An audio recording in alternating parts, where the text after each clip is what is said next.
सोलापूरला आलोय, सोलापूरला. सोलापूर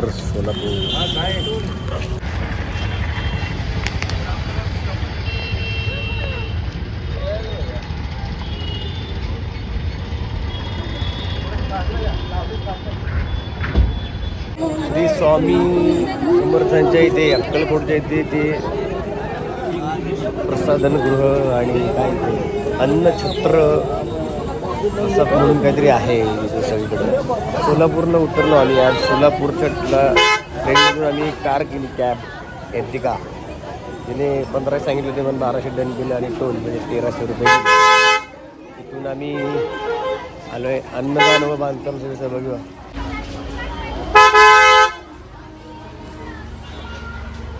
ते राहण्याची सोय आहे असं इथे राहण्याची, खाण्याची, ट्रॅव्हलिंग सगळी सोय करून दिलेली आहे. रुग्णवाहिका बरंच काही दिले बरं. खूप गर्दी आहे. सगळे जे भक्त आहेत, भाविक आहेत, ते सगळे इकडे चालले म्हणजे काहीतरी विशेष आहे. मी पहिल्यांदा आलो इथे.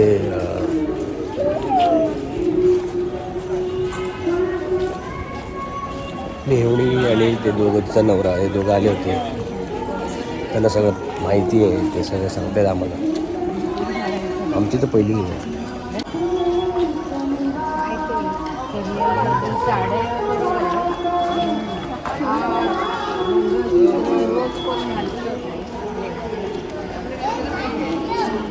जे माझ्यासारखे पहिल्यांदा येतील त्यांना हे माहिती असणं गरजेचं आहे की इथं सगळ्या सेवा आहेत. राहण्या खाण्याची किती पैसे ते गेल्यावरच कळेल.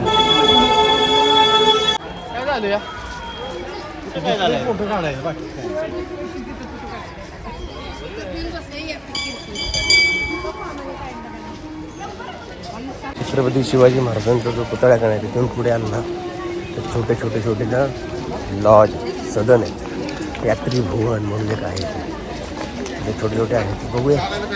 पुढे मंदिर आहे, तिथं गाड्या पण आहेत. बघू कितीमध्ये आहे, स्वस्त आहे का. व्हिडिओच्या नादामध्ये हरवलो नाही. बघतो कुठे गेले ते. पुढे मंदिर आहे छान. यात्री भुवन, यात्री इथे तिकीट काय माहिती तुला, तिकीट म्हणतो किती बघू. ते यात्री भुवनमध्ये पण आहे.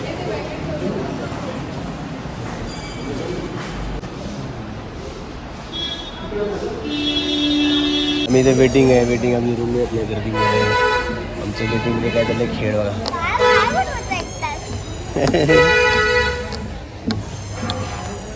तिकडे जिम आहे, वेगवेगळे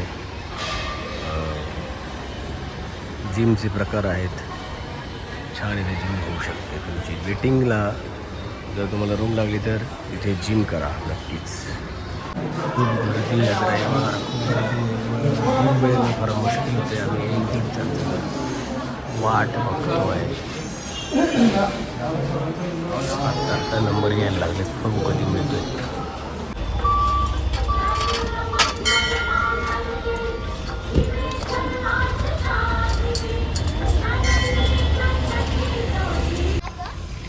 इथे अजून एक ग्राउंड आहे,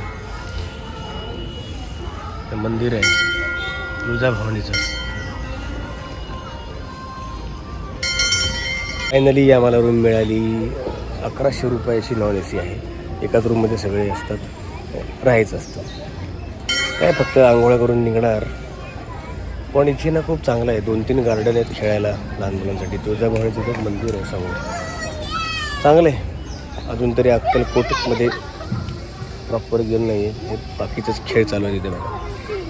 यासाठी आलो असं वाटतंय. हे अजून एक गार्डन आहे बाजूलाच त्या मंदिराच्या उजव्या. त्यात असे प्राणी आहेत मस्त. घोडा, हत्ती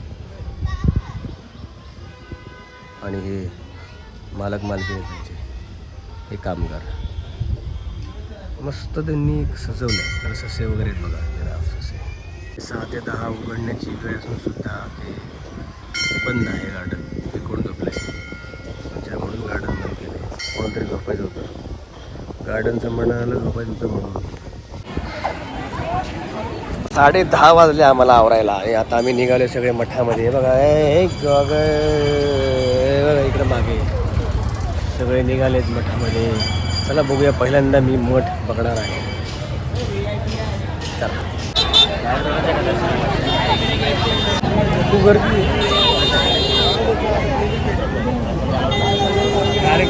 मुंडेची आज खूप गर्दी आहे. बापरे बापरे बाप, तिला उचलून घ्यावं लागलं मला या गर्दीमध्ये. बघा एवढी छोटी आहे, काय उचलून घ्यायला लागेल ना. हां इकडे इकडे बघते नुसतं काय काय वा वा करते नुसतं. चला लवकर जाऊया.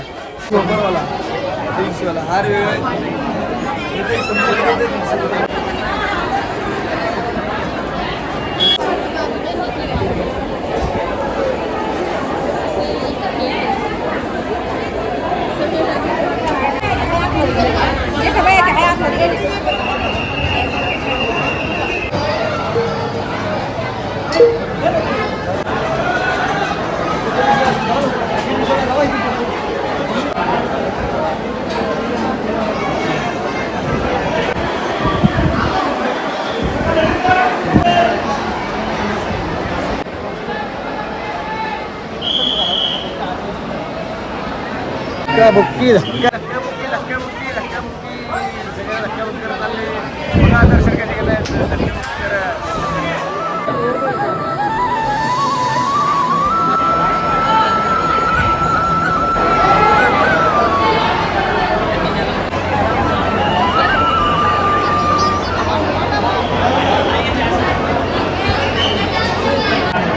फोटो आणि व्हिडिओ काढण्याच्या नादामध्ये मी एकटाच बाजूला राहिलो. कुठे गेले सगळे काहीच कळलं. महिलांचे रंग वेगळे, ते कुठे आहेत ते माहिती. पुरुष सगळे वेगवेगळे, आम्ही तिथे गेलो. फार गर्दी आहे. रविवारचं तुम्ही प्लॅन करू नका.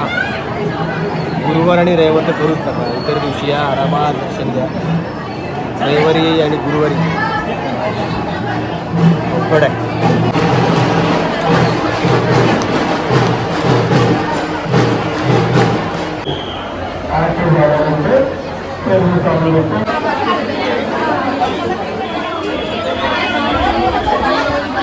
त्या चपला कधी ठेवू नका. हार पुढे घेऊ नका. लोकांनी चपला शोधतात सगळे. चपला कसे फेकले हे गुरुप्रसाद आणि हे चपला अक्षरशः फेकून दिले आमच्या. एवढे फालतू येत नाही इथले दुकान. मंदिराच्या बाहेर जातात. स्वामी समर्थ मठात बसले. काय बोलावं मंदिरापाशी.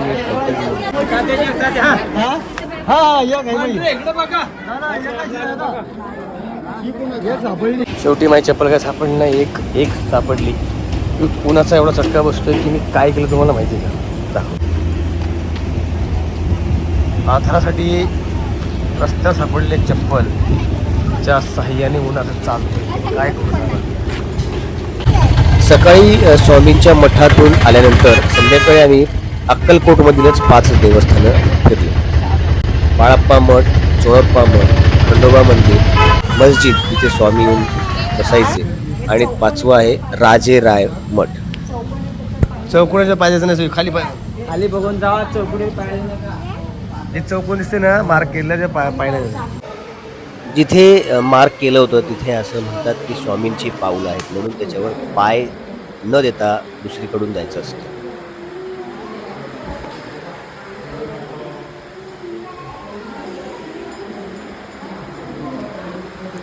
खूप पीसफुल आहे.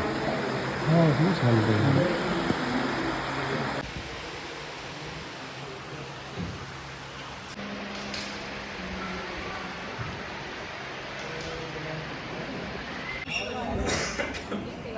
बाळाप्पा मंदिराच्या बाजूलाच राम मंदिर आहे.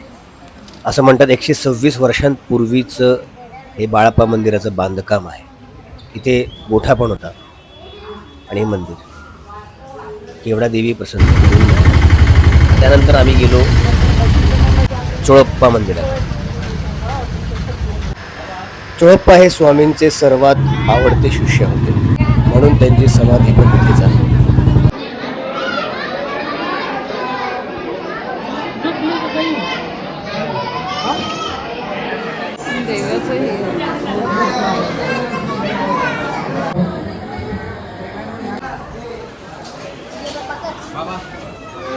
किती भरले?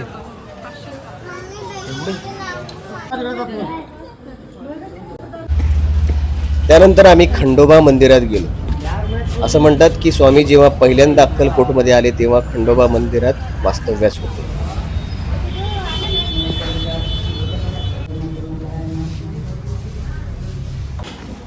राजेराय मठात असं म्हणतात की पूजा अर्चा नामस्मरण हे सर्व इथे कार्य व्हायचे आणि स्वामींचं इथं दर्शन व्हायचं. मग त्यानंतर आम्ही गेलो मस्जिदमध्ये, जिथे असं म्हणतात की स्वामी बराच वेळ बसून राहायचे. ही 5 देवस्थानं आम्ही पर हेड 100 प्रमाणे 7 लोकांचे 700 रुपये दिले होते. तरी तुम्ही स्पेशल रिक्षा करत असाल तर 700 रुपयाची रिक्षा करून म्हणजे जितकी माणसं तितकी रिक्षा करून येऊ शकता.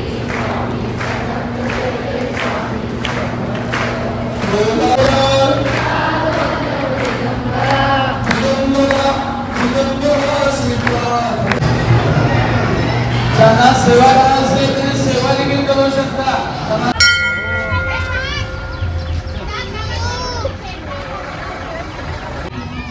व्हिडिओच्या सुरुवातीला मी एक गार्डन दाखवलं होतं जे बंद होतं, ते दुसऱ्या दिवशी ओपन झालं. त्यामुळे आम्ही त्या गार्डनमध्ये थोडासा फिरलो. तर तुम्ही जेव्हा अक्कलकोटला जाल तिथले गार्डन लहान मुलांसाठी आहेत, पण स्वामींच्या दर्शनानंतर ही 5 देवस्थानं नक्की करा. आणि त्यानंतर तुम्ही गाणगापूरला सुद्धा जाऊ शकता, पण अक्कलकोटमध्ये तरी ही देवस्थानं तुम्ही नक्कीच करा. अक्कलकोटबद्दल तुमचंही काही अनुभव असतील तर नक्की शेअर करा.